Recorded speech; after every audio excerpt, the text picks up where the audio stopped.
Hello दोस्तों, मेरे नौजवान साथियों, मेरे प्रिय अभिभावकगण, आदरणीय बड़े बुजुर्ग, आप तमाम लोग क्रांतिकारी इस्तकबाल करते हैं और लाल सलाम पेश करते हैं। दोस्तों, जब राजनीति हुआ, जब आप अपने स्वतंत्र रूप से खड़े होकर के सत्ता के खिलाफ यदि जब सवाल पूछते हैं, अपने क्षेत्र के जो एमपी एमएलए साहब जो होते हैं उनके खिलाफ, उनके किए गए कार्यों को गलत के खिलाफ जब आप सवाल पूछते हैं तो आपके साथ क्या किया जाता है, इसका हम उल्लेख बताते हैं। महज ये कोई इस तरह का नहीं है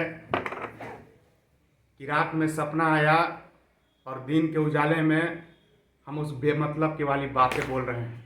दरअसल इस बात को आपको समझना होगा कि एक पॉलिटिशियन, जो एक नेता जिसको कहते हैं, वो किसी भी साधारण व्यक्ति को सवाल पूछने पर कैसे दबाया जाता है, कैसे भटकाया जाता है, इस बात को आप समझिए।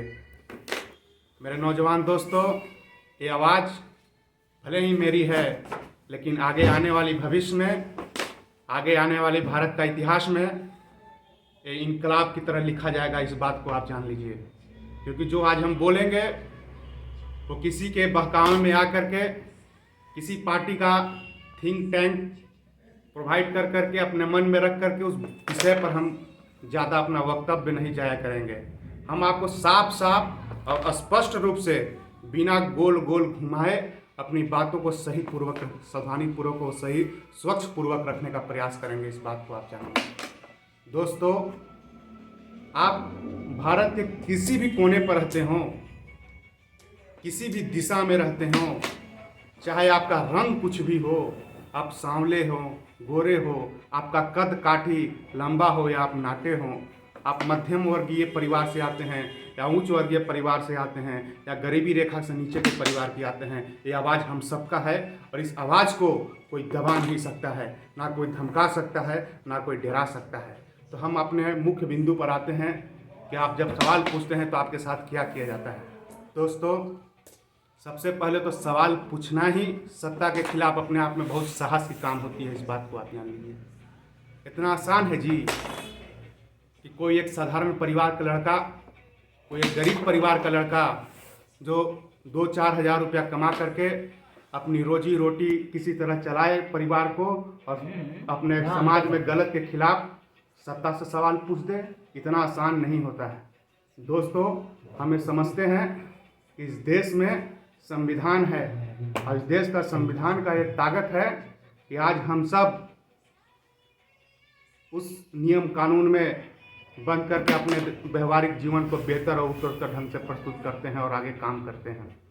लेकिन जब जैसा ही आप सवाल पूछिएगा तो उसी समाज, जिस समाज में आप रह रहे होंगे, उस समाज के जो चंद गिनत जो कुछ लोग हैं जो अपने आप को राजनीति का विद्वान समझते हैं, वो आपके ऊपर तोहमत लगाएंगे। तो राजनीति जब हुआ तो एक शब्द आया, तोहमत। हो सकता है कि शब्द पुराना होगा, लेकिन हमारे लिए नया है, क्योंकि हमने उस शब्द को खुद अपने पहली बार समझा कि तोहमत होता क्या है। आप लोगों को भी लगता होगा कि तोहमत आप बोलते हैं तो तोहमत का मतलब क्या होता है, थोड़ा सा हमको बता दीजिए। दोस्तों, तोहमत समाज के कुछ लोगों द्वारा लगाया जाता है और ये लगता कैसे है, इस बात को हम आपको स्पष्ट रूप से बताते हैं। जब आप शिखर सत्ता से सवाल पूछते हैं तो उस समाज के जो लोग हैं अपने आँखों के माध्यम से, अपने जो ये आँख है इसके माध्यम से वो आपको तोहमत लगाएंगे। लेकिन ये कोई घबराने की बात नहीं है। उस तोहमत में आकर के आप अपने विवेक को मत खोइए। अपनी कौशल क्षमता, सोचने की क्षमता, बेहतर और उत्तरोत्तर ढंग से काम करने की जो प्रक्रिया है उसको आप अपने धीमा गति से मत कीजिए। आप हर कोई इस देश में एक जो नागरिक है कुछ अच्छा और कुछ बेहतर कर सकता है, लेकिन उससे पहले उसको तराशा जाता है। तोहमत लगाना हम गलत नहीं कह सकते हैं। गलत तो तब हो जाती है जब उस तोहमत में जातिवाद का दंश हो जाता है, और जातिवाद का ऐसा दंश है राजनीति में, इससे हर कोई नहीं उभर सकता है। लेकिन ये सब ओस की उस बूंद की तरह है, जब गर्मी का तपिश गिरता है तो ओस का बूंद भाप बन के उड़ जाता है। आंखों के द्वारा आपको तोहमत लगाया जाएगा, और यदि किसी तरह उस तोहमत को अपने सोच समझने की शक्ति से बता देते हैं तो आपके दिमाग इतना ट्रांसफॉर्म और इतना मजबूत हो जाता है ताकि आप दुनिया के हर उपकार को संभव रूप से कर सकते हैं। और इतना कलाबाजी किया जाएगा, जैसे एक उदाहरण से हम आपको बता देना चाहते हैं कि मान लीजिए कि आप कांग्रेस को समर्थन करते हैं तो समाज के कुछ लोग ऐसा कलाबाजी करेंगे जैसा लगेगा कि आपके पिताजी एक्सपायर हो जाएंगे। बताइए, अरे एक ही तो जान है, एक कहावत बहुत मशहूर है, एक ही तो जान है चाहे अल्लाह ले या मुहल्ला ले। जान जब आप हमको दे नहीं सकते हैं, जन्म जब आप हमको दे नहीं सकते हैं तो मार कैसे सकते हैं? जब मरना होगा तब मर जाएंगे। ये देश हम सबका है, चाहे हमारा रंग कुछ भी हो, हमारा रूप कैसा भी हो, हम कोई भी भाषा बोलते हों, ये देश का ये सुंदरता है कि देश में रह रहे हैं सैकड़ों जातियाँ और सैकड़ों भाषा बोले जाने वाली ये देश का सुंदरता है कि हम सब यहाँ आज उपस्थित होकर के आपके सामने समक्ष अपनी बात को रख रहे हैं, और आपकी बात को हम अपने सुन रहे हैं, हम अपनी बात को आपके सामने प्रस्तुत कर रहे हैं, ताकि इससे इन्फॉर्मेशन के माध्यम से अपनी बात वार्तालाप को मेहनत रूप से, मजबूती के रूप से, बेहतर और संकल्पित रूप से, बेहतर उत्तोटर ढंग से रख सकते हैं। इस बात को आप समझिए कि जब आप तोहमत बता देंगे, तमाम तरह की कलाबाजियाँ होंगी, उससे भी आप नहीं डरेंगे, तो एक फर्जी तरीका से जो मेरे साथ हुआ वो हम आपको बता रहे हैं। हमको ऐसा कहानी आपको गोल गोल नहीं घुमा रहे हैं। जो बोल रहे हैं वो काफ़ी होश हवास में वो सच बोल रहे हैं। फिर क्या किए? तोहमत लगाएं, तोहमत बता दिए, कलाबाजी किए हैं, उससे भी निपट लिए, दिमाग को डिप्रेस किया गया, डिस्ट्रैक्ट किया गया, वो भी झेल दिए। उसके बाद गांव में फर्जी चोरी करवा दी, एक नया चीज़ ले आए। क्या किए हैं? गांव में अपने ही घर के बगल के घर में फर्जी चोरी करवा दिए, हाँ, पुलिस बुलवा दिए, ताकि ऐसा लगे कि सच में चोरी हुई है। और गांव की बात थोड़ा सा कहिएगा वो सैकड़ों बातों में फैल जाएगी। लेकिन ये सब झूठ जो है ना सर, झूठ का कोई सर और पैर नहीं होता है, झूठ झूठ होता है, और झूठ एक दिन पकड़ा जाता है। और झूठ चाहे कितना भी मजबूत क्यों ना हो, सच के सामने वो टिक नहीं पाता है। और ये चाह कर भी हमको यदि जेल में डाल देते हैं तो हम जेल में जाने के लिए भी तैयार है। लेकिन एक बात याद रखिएगा, जेल के बाद बेल होता है, हम जेल में नहीं मरेंगे। यदि बच करके निकल गए तो ऐलान के साथ कहते हैं कि आप आंख में आंख नहीं मिला पाइएगा, क्योंकि सच का ताकत बहुत मजबूत होता है। इस बात को आप जान लीजिए। मेरे दोस्तों, कहा जाता है ना, जिसको यदि कोई मार नहीं सकता है तो मर भी नहीं सकता है। लेकिन मौत सबको एक दिन आनी है, वो आएगी। लेकिन आप जो एक नए नए कारनामा करके जेल में डलवाने का जो प्रयास किए हैं, उससे हम बचे हुए हैं। तो आपको लगता है कि हम फर्जी तरीका से पुलिस के केस में फंसवा देंगे, जेल में डलवा देंगे, फर्जी मुकदमा करवा देंगे, पुलिस से पिटवा देंगे, थाना में पिटवा देंगे, जेल में मारेंगे। तो देख लीजिए, आंख में काजल लगा करके आपसे डरे नहीं हैं और आपसे डरेंगे भी नहीं। उमझ करके आंख में आंख डाल करके और उंगली उठा करके सवाल पूछेंगे, और आपको हमारी सवालों का जवाब देना होगा। कौन सा भारी चीज़ किए थे? हम सवाल गांव में इसलिए पूछ रहे थे क्योंकि आप उस गांव को, ग्रामीण सड़क को बेहतर तरीका से बना दीजिए।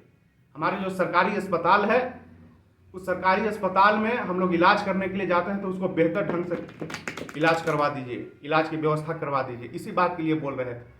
ये बात के सुने बिना उसको सीधे उठा करके जेल में डाल रहे हैं। रखिएगा, जेल में है दम, तो जेल भी जब कोई बुरी चीज़ नहीं होती है। जब समाज भी जेल जैसा हो जाए, जहाँ आपके खाने पीने पर पाबंदी हो, जहाँ आपके बोलने पर पाबंदी हो, जहाँ आपके शादी करने पर पाबंदी हो, तो समाज से भी डर नहीं लगता है, डाल दीजिए जेल में। लेकिन ये सब कहा जाता है ना कि ओस की उस बूंद की तरह है कि जब गर्मी का तपिश गिरता है तो ओस का बूंद भाप बन के उड़ जाता है। ये धरती सदा वीरों की धरती है।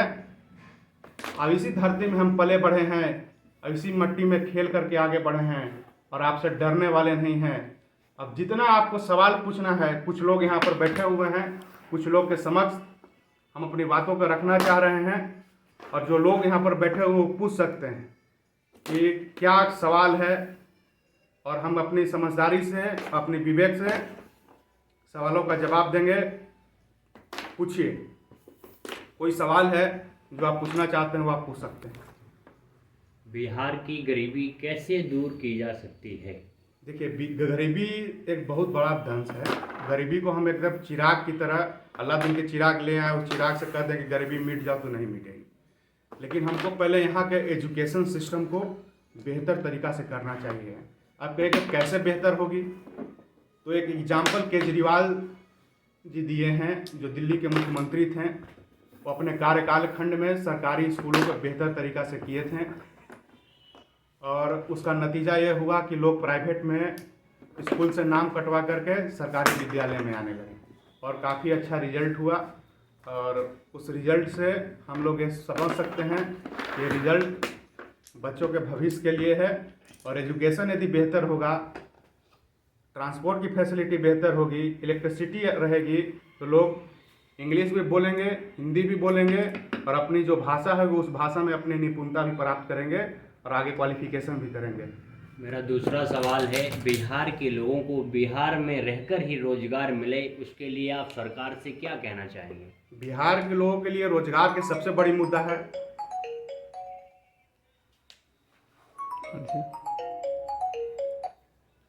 सॉरी, माफ़ी चाहेंगे। बिहार के लिए सबसे बड़ी ये मुद्दा है, रोजगार की विषय है। रोजगार के लिए तो बिहार में पलायन सबसे बड़ी मुद्दा है। यहाँ लोग 10,000 12,000 नौकरी के लिए भी दूसरे राज्य में जा रहे हैं। तो यहाँ सरकार को जो सुचारू रूप से नहीं चल रही है, जो कारखाने, उसको इंडस्ट्री से के माध्यम से ला करके, या फिर छोटे मोटे लघु उद्योग लगा करके बेरोजगारी को दूर कर सकते हैं। धन्यवाद।